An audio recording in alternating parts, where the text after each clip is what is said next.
Muito boa tarde a todos e a todas. Em primeiro lugar, agradecer ao SPGL por convidar a Câmara de Setúbal para estar aqui presente. Para nós, estas oportunidades são sempre aproveitadas porque achamos que há um desconhecimento ainda muito grande na classe docente relativamente àquilo que é esta legislação e que foram as competências foram transferidas para as autarquias e a forma como isso tem vindo a alterar o funcionamento das próprias escolas. Vou cumprimentar todos os colegas aqui do painel e vou passar aqui à leitura da minha comunicação.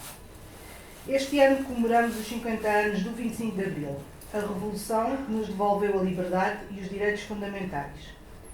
Trouxe consigo o despertar para um novo tempo, para a democracia e para o respeito pelos direitos humanos, transformando profundamente o panorama político e social do país e, acima de tudo, a vida das pessoas. A comemoração desta data é uma oportunidade para refletirmos sobre a importância de preservar os valores conquistados e continuar a construir uma sociedade livre e justa. Abril também nos trouxe uma das maiores vitórias da nossa democracia, a democratização da educação. A escola pública representa a igualdade de oportunidades, o acesso universal ao conhecimento e a promoção de uma sociedade mais equitativa e inclusiva.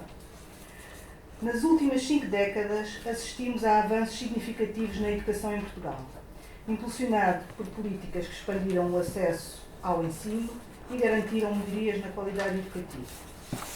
O aumento da rede de escolas públicas contribuiu para uma inclusão sem precedentes, permitindo que crianças e jovens de diversas origens pudessem frequentar a escola. Paralelamente, a modernização dos currículos refletiu a adaptação do ensino às necessidades de uma sociedade cada vez mais globalizada, incorporando novas disciplinas, tecnologias e metodologias de ensino mais participativas que fomentam o pensamento crítico e a criatividade.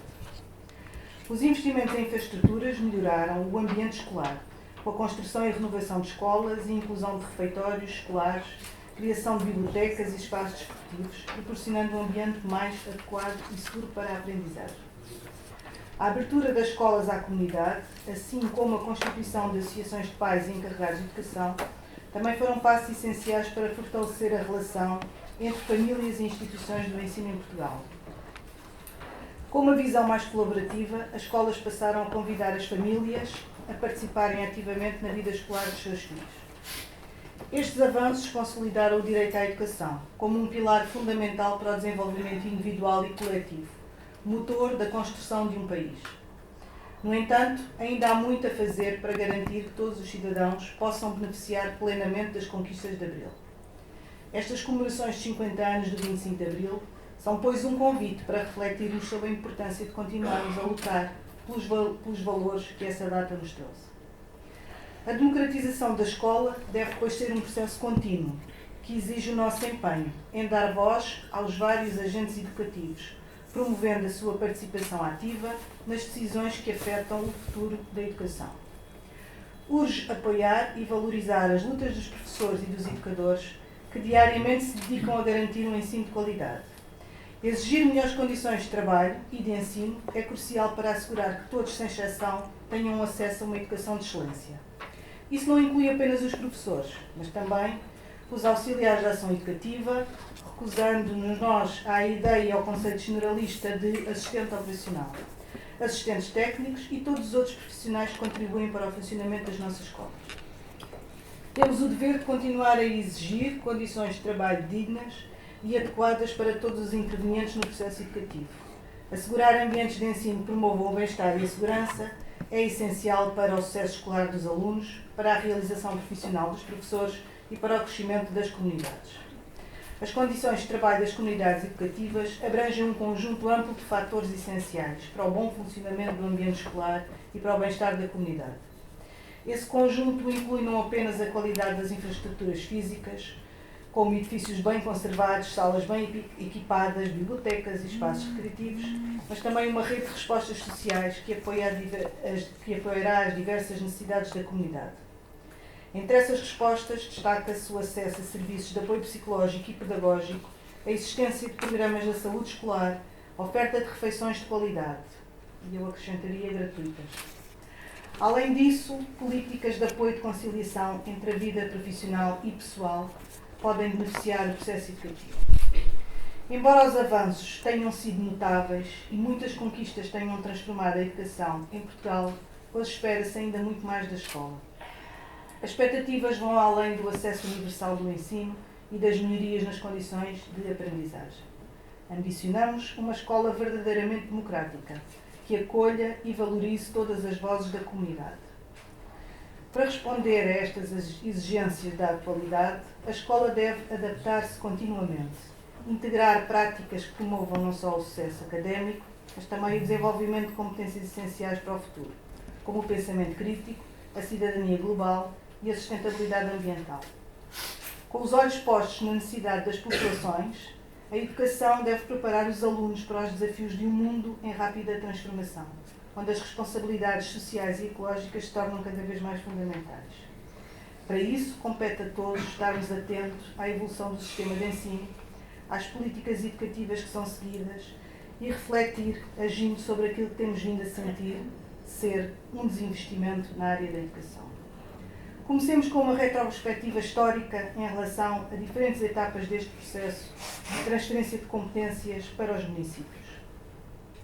Com a Revolução de Abril e a instituição do poder local democrático, é reconhecida a autonomia administrativa e financeira às autarquias. Em 1984, dá-se a produção de um conjunto de diplomas com a aprovação do regime de limitação de competências em matéria de investimentos públicos, edifícios da educação pré-escolar e do ensino básico, residências e centro de acolhimentos para estudantes, transportes escolares, ação social escolar, atividades de ocupação de tempos livres dos referidos níveis de ensino e equipamentos de educação para adultos. Mais tarde, no mesmo ano, são regulamentadas novas competências em matéria de ação social, no domínio dos refeitórios, dos alojamentos de agregados familiares e dos auxílios económicos, para os alunos da educação pré-escolar e do ensino, na altura, primário e preparatório. Em 1986 é publicada a Lei de Bases do Sistema Educativo e é, 11 anos depois, aprovada a Lei Quadro da Educação Pré-Escolar, que vem ampliar a participação dos municípios na educação através da criação de uma rede pública de jardins de infância. O novo regime da administração e gestão de estabelecimentos de educação pré-escolar e do ensino básico e secundário de 1998 vem colocar formalmente uma outra dimensão local das políticas educativas com a participação dos municípios na composição das assembleias de escola como órgãos de representação da comunidade educativa. Em 99, a nova Lei das Atribuições e Competências Autárquicas vem estabelecer um novo quadro de competências nos domínios do planeamento, com a criação das cartas escolares e da gestão de equipamentos. No entanto, a regulamentação do quadro de transferências é só realizada 4 anos mais tarde. Em 2023, são criados os Conselhos Municipais de Educação com um figurino consideravelmente diferente dos Conselhos Locais de Educação, com uma composição tipificada e com uma forte representação do Estado e a ausência dos órgãos de direção das escolas. Em 2008, com o novo regime de autonomia das escolas, estabelece-se uma nova organização escolar, criando-se os Conselhos Gerais, onde têm assento também os municípios. Ainda neste ano é aprovado um novo conjunto de transferência de competências ligadas à ação social escolar, transportes escolares do terceiro ciclo e componente de apoio à família na educação pré-escolar. Matérias como a gestão do pessoal não docente, do ensino básico, as atividades de enriquecimento curricular, a gestão do parque escolar do segundo e terceiro ciclo ficaram dependentes da adesão dos municípios, através da celebração de um contrato de execução entre o Ministério da Educação e cada um dos municípios.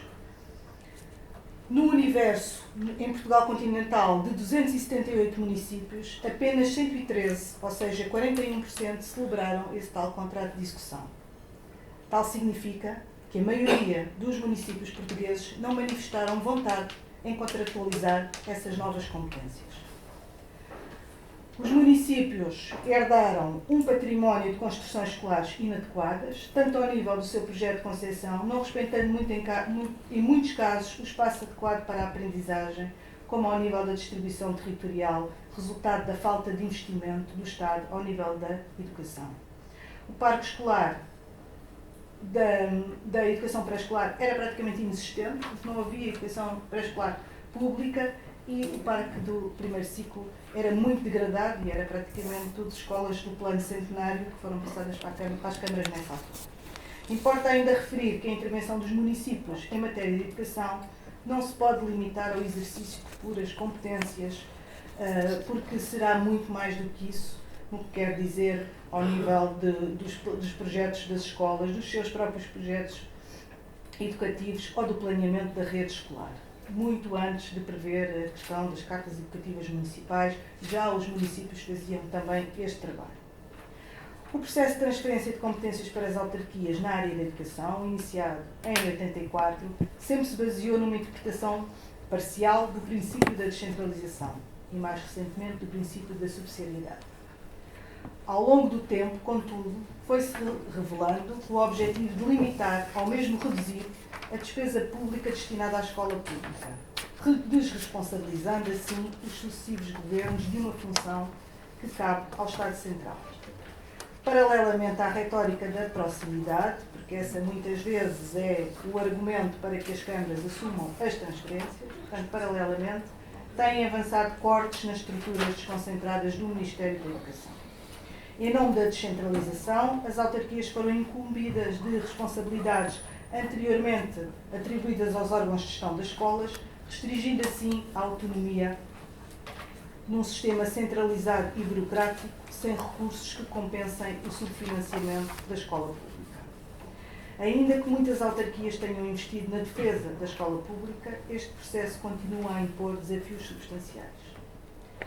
Mais recentemente, com a Lei 50 de 2018, vem consolidar este quadro, transferindo para os municípios competências em várias áreas, quer na área social, quer na área da saúde e também, com o Decreto-Lei depois 21 de 2019, na área da educação.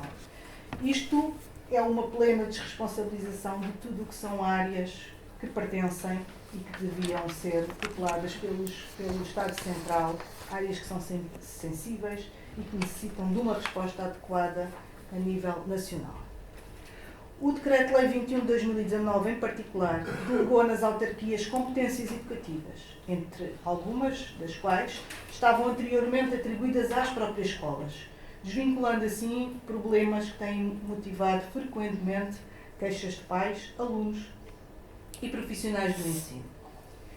Em 1 de abril de 2022, os municípios que até então haviam decidido não aceitar as novas competências viram-se na contingência de, por imposição legal, como também já foi aqui dito, serem obrigadas a aceitá-las.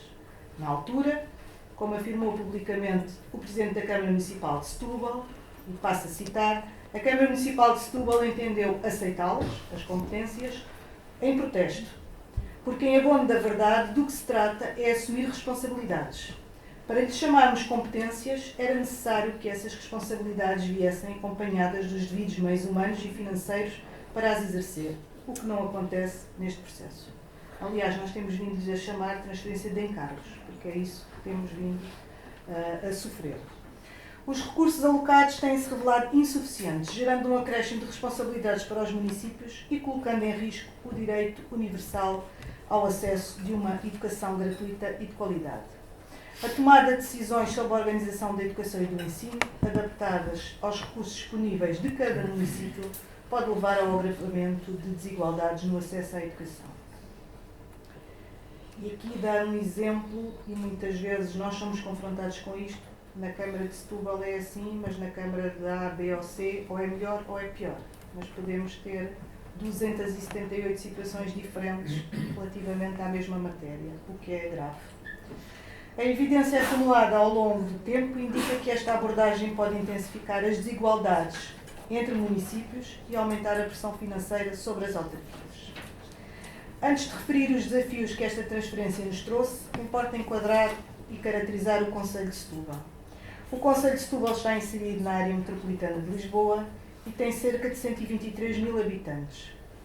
Tem 6 agrupamentos de escolas, sendo que um é um mega agrupamento e tem 3 escolas não agrupadas.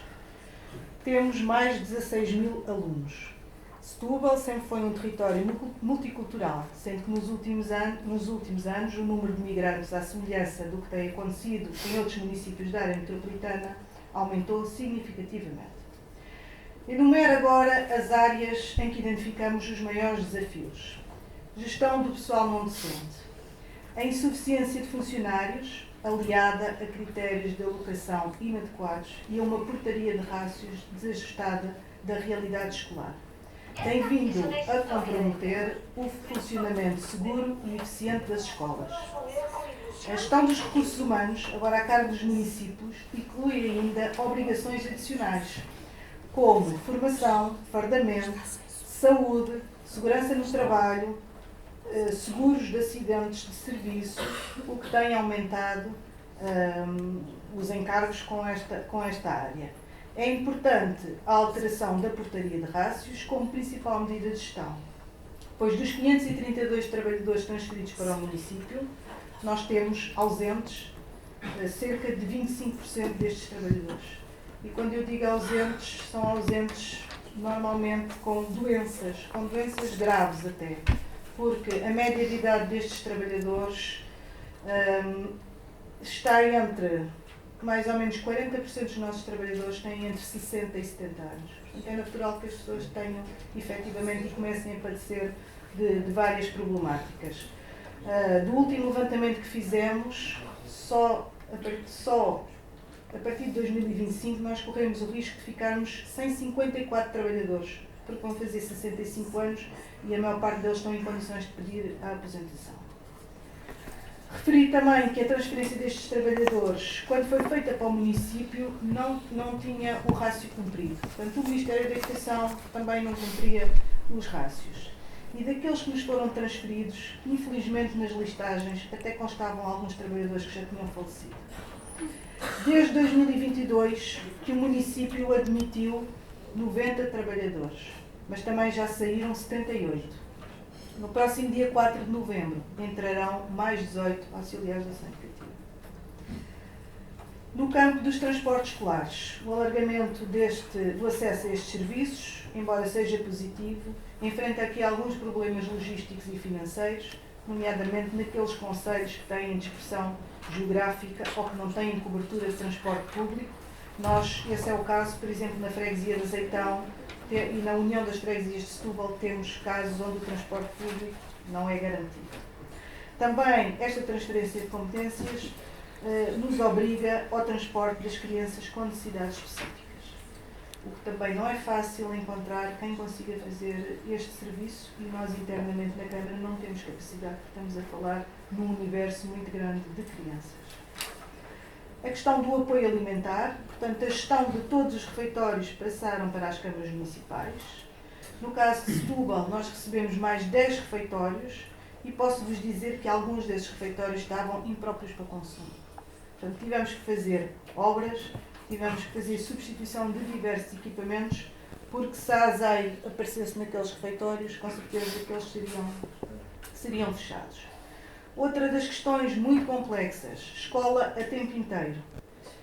E aqui na escola a tempo inteiro falamos dos processos de AECs, que são muito complicados e que em tempos a Câmara Municipal assumiu fazê-los, mas depois não havia mesmo condições para fazer.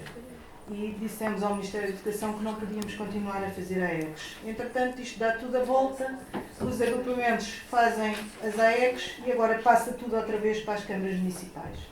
Só para vos dar ideia, as AECs são pagas aos municípios com valores de referência de 2018, portanto, esses são os valores de referência que vêm para as câmaras, e os apoios às atividades, às AFs, quer no pré-escolar, quer às CAFs do primeiro ciclo, são valores de uma portaria de 1998, que também não tem atualização há muito tempo. Em relação à conservação e manutenção, estas responsabilidades também passaram para as câmaras municipais.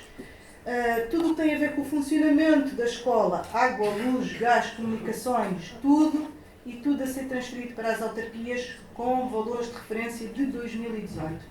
Nós, neste campo, tivemos que criar uma equipa municipal com 3, 4 trabalhadores para se dedicarem só à reparação das escolas do segundo e terceiro ciclo. Porque nós temos protocolos com as nossas juntas de freguesia que nos fazem um excelente trabalho no primeiro ciclo e no pré-escolar. Depois, Outro grande problema, requalificação e construção de novas escolas. A responsabilidade recai agora também sobre os municípios. Como sabemos, foram identificadas, mapeadas mais de 450 escolas com necessidade urgente de requalificação. Eu penso que este número ainda ficará aquém, porque houve escolas que não foram colocadas na listagem. Nós em Setúbal deparámos primeiro com a inclusão de 2 escolas, depois fizemos barulho e lá nos meteram as escolas todas. Temos 4 escolas para requalificar, sendo que 2 não têm qualquer hipótese de recuperação do edificado e terão que ser escolas novas. A Escola de Azeitão e a Escola Barbosa de Bocares. Atualmente estamos a trabalhar nos projetos, não existiam plantas, não existiam projetos, não existia nada. E estamos a aguardar pelo famigerado financiamento, que não sabemos como é que vai acontecer, fala-se que será o BEI, mas nunca mais aparece BEI nenhum. Comissões de acompanhamento e monitorização. As experiências com estas comissões revelou a importância de monitorizarmos este processo, mas também revelou a evidência de que há um grande subfinanciamento desta área, que eu já falarei mais à frente. Entretanto, a grande comissão de acompanhamento da transferência de competências nunca foi constituída, cabia ao Governo Central fazer essa constituição dessa comissão, nunca aconteceu. O Sr. Ministro diz que agora poderá vir a acontecer. Mas já estamos nisto, a Câmara de Setúbal não, que só entrou em 2022, mas o decreto-lei já é de 2019. O crónico subfinanciamento da escola pública e a complexidade do atual modelo de reporte agravam o desequilíbrio entre a despesa e a receita. Esse modelo parece intencionado para subavaliar as necessidades reais e justificar o montante transferido, tratando os municípios como agentes administrativos sem autonomia plena. Em Setúbal, o déficit já vai em mais de 3,5 milhões, designadamente no que se refere a despesas com pessoal não docente. As transferências são insuficientes para assegurar os pagamentos dos subsídios. Se a Câmara não avançasse este dinheiro, estes trabalhadores não recebiam subsídio de férias e de Natal. O município ainda assumiu outros encargos que não têm a devida compensação, como o seguro de acidentes de trabalho, medicina de trabalho, fardamentos, entre outros. A situação viu alguma evolução, mas não resolução. Foram feitos alguns acordos com a intervenção da Associação Nacional de Municípios Portugueses. Identificamos também várias implicações a nível interno do funcionamento da Câmara Municipal, nomeadamente a necessidade de adequação da estrutura. Nós tínhamos antigamente uma divisão e tivemos que passar a ter um departamento com 3 divisões. Isto para uma Câmara Municipal é um impacto muito grande. Tivemos também que adquirir aplicações informáticas, mais viaturas, mais um médico para a medicina no trabalho, mais um enfermeiro, mais um psicólogo, para podermos garantir aos nossos novos trabalhadores as mesmas condições que os outros trabalhadores do município têm. E claro que isto tudo não é pago pela transferência de competências, mas tem impactos fortes naquilo que é o orçamento municipal. A universalidade do direito à educação, acesso igualitário e universal a uma escola pública, não está adequadamente assegurada com este processo. A transferência de competências, embora planeada para aproximar a gestão das escolas às comunidades locais, tem-se traduzido numa série de dificuldades significativas para os municípios e para as próprias escolas. Este processo, quer da Lei 50, quer do Decreto-Lei 21, foi concebido para garantir maior autonomia e proximidade, mas carece de recursos e suportes suficientes para enfrentar os crescentes desafios. O município de Setúbal elaborou contratos de delegação de competências com os diretores de agrupamentos de escolas e escolas não agrupadas. Contudo, algumas das competências não são suficientemente claras. Não é pelo nosso protocolo, é pelas contradições que existem no próprio decreto-lei. E quando isto acontece, estamos a trabalhar num campo de uma gestão bicéfala.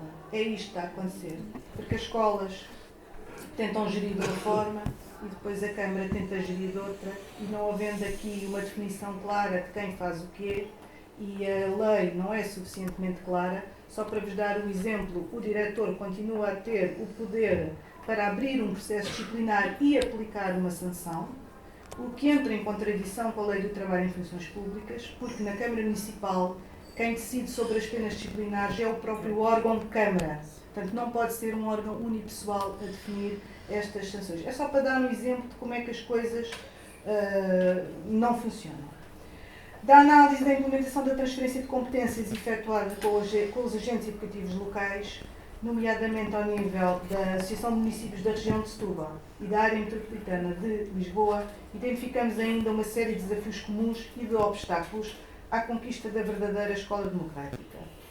Rapidamente, estou quase a terminar, vou enunciar só aqui alguns. Educação inclusiva. A questão da educação verdadeiramente inclusiva, pois a cada ano aumenta o número de crianças com necessidades específicas e não existe aqui uma verdadeira relação com a saúde. No entanto, no quadro dos recursos humanos, tudo nos é pedido em relação aos nossos auxiliares de ação educativa, para que sejam eles a resolver os problemas da carência de profissionais especializados nesta área, como, por exemplo, a existência de enfermeiros na escola e demais professores de educação especial. Não são os auxiliares de ação educativa que vão resolver os problemas todos das escolas, mas é muito comum, quer os pais destas crianças, quer os diretores, nos pedirem, ponham lá mais um assistente operacional para estar sempre a acompanhar o menino ou a menina.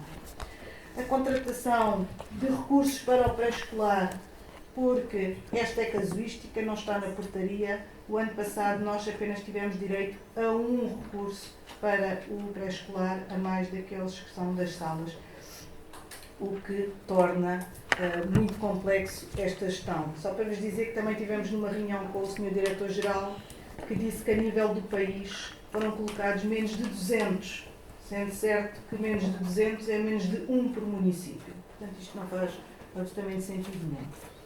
Depois, outro desafio grande, os impactos da migração na rede escolar.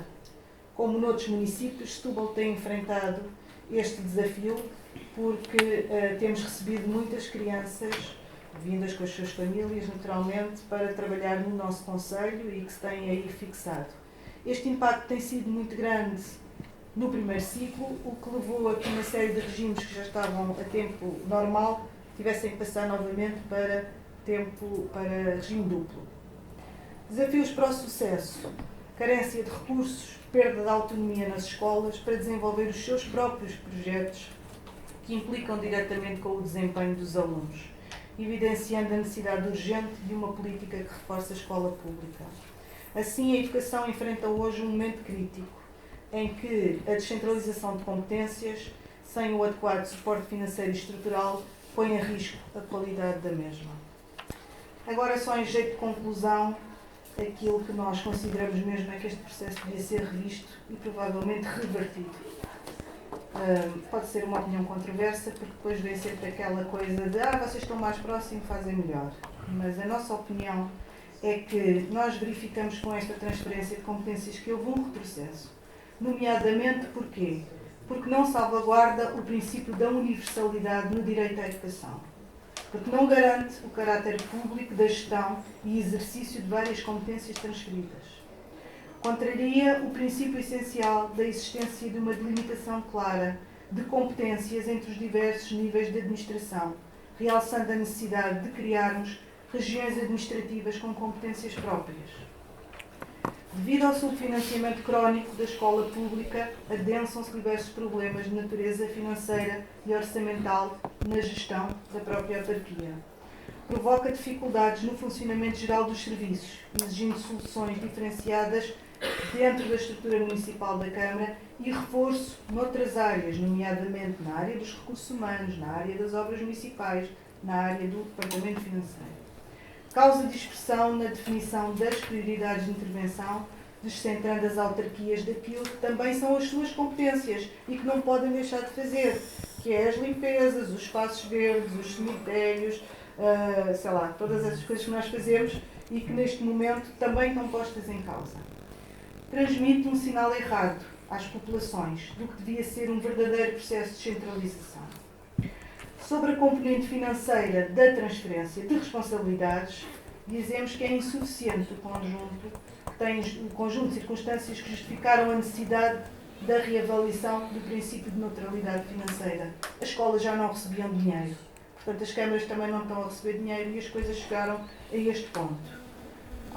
Acresce ainda que nós temos um modelo irracional e complexo de reporte. Nós não reportamos ao Ministério da Educação, não sei se vocês sabem, nós reportamos à DGAL, à Direção-Geral de Autarquias Locais, que nada percebe de educação. Portanto, nós ao princípio fizemos esse reporte ao IGEF e agora é a DGAL, o que tem vindo também a complicar o processo. A Constituição da República Portuguesa aponta há quase 50 anos para a implementação da regionalização, isto é, para a criação de regiões administrativas. E este processo é que era aquele que nos fazia falta para podermos seguir depois com o processo da descentralização. Acrescenta-se ainda que este é o caminho e que este tem riscos, porque o caminho que está a ser seguido não é o da descentralização, o caminho que está a ser seguido é o da municipalização. Experiências já implementadas noutros países mostram que a definição destas políticas educativas deixam de ser nacionais, passam a ser locais, passando a ser determinada pela vontade e pelo recurso de cada Presidente de Câmara ou de cada território. Assim, vamos reforçar assimetrias, vamos reforçar desigualdades entre crianças e jovens, pois as oportunidades irão depender do sítio onde vivemos. Neste modelo, por exemplo, os professores passarão a ser trabalhadores dos municípios. Ao celebrarmos os 50 anos do 25 de Abril, reafirmamos o compromisso de continuar a cultivar os valores da liberdade e da democracia com as nossas comunidades educativas. Através da educação, temos a oportunidade de formar mentes livres, críticas e até capazes de transformar. Muito obrigada e peço desculpa se foi muito longa.